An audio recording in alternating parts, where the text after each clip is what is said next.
that it has become, corruption has become a part of us. And it is that corruption too that inures to electoral violence.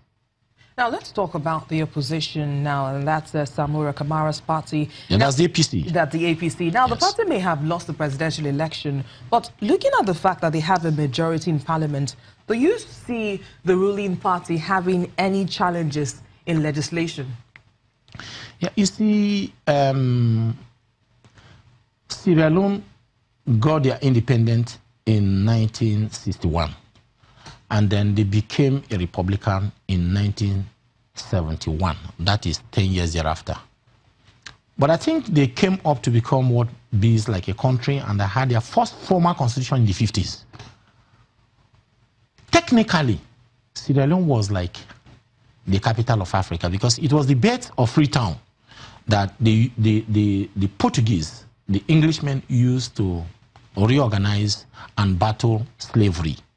That's during the dark ages of slavery.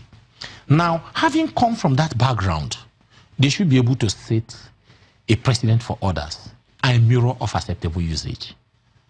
So it's the opposition,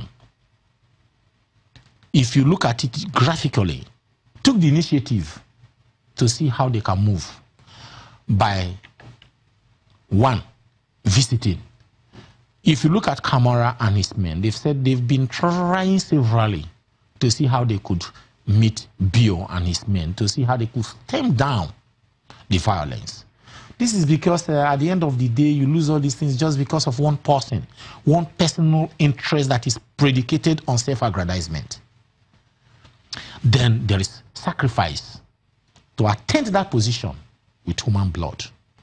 Now, having said that, the majority of the House, you know, what they have is not bicameral like Nigeria, it's unicameral government. They have only one legislative house. And that legislative house, like in every civilized democracy, acts as a check to the executives. Well, and then they are guided by the constitution of the country.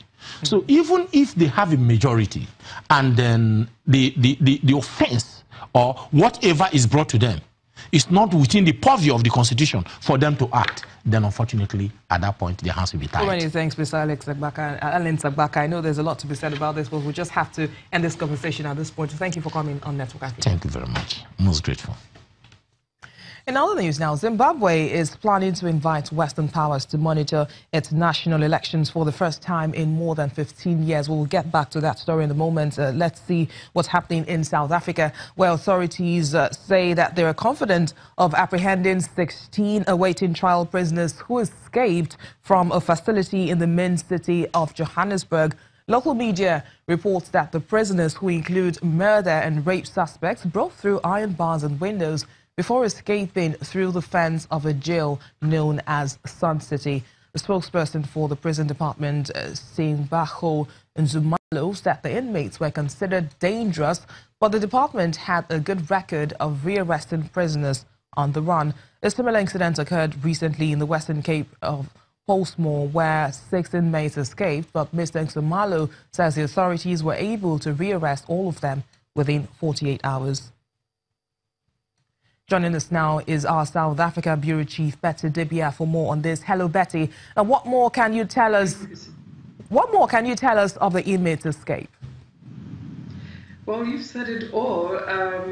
They were awaiting trial, 16 of them, ranging from 23 to 44 years, awaiting trial for murder, rape, housebreaking, and robbery, armed robbery. So what we usually hear, which happens here and there, are prisoners who attend court, and on the way back or around the court precincts, you know, their friends come and try to set them free. And we've heard jailbreaks as well. So right now there is a massive manhunt, and people have been given the Crime Stop number to inform them. They have a good record of rearresting these people who try to escape. Hopefully this will happen in this case. But Sun City is on the outskirts of Johannesburg, and this happened in the early hours of Monday. And as at this time, no arrests have been made, but they're saying that they're determined to get the prisoners back. Now, what does this prison break say about the prison systems in Jailbreak and even South Africa as a whole? Well, it's just like every part of the world. You have jailbreaks or attempted jailbreaks. In South Africa, I know that the prison system here is among the most sophisticated compared to other countries on the continent. So it's one of those things that happen, and hopefully these people will be arrested.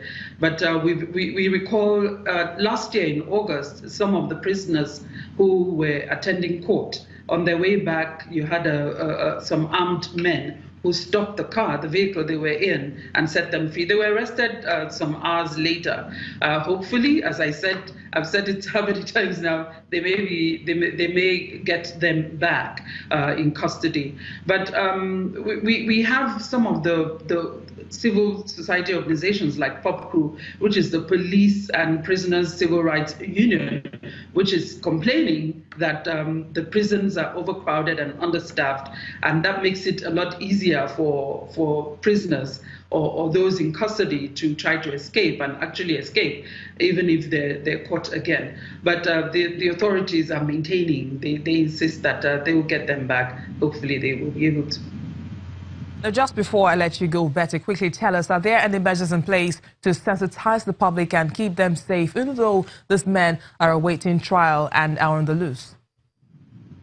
Announcements have been made. The number, as I said earlier, the Crime Stop number has been given to people. Most of the time, the rearrest, it's helped, facilitated by members of the public who inform the police of things they have seen, people they have seen. So the people have been, the pictures have been out there since yesterday when it happened, and they've been circulating pictures and the number to reach the police, and people have been told not to approach these people, just ensure that they inform the police so that the police will do its job. Many thanks, Betty. Thank you.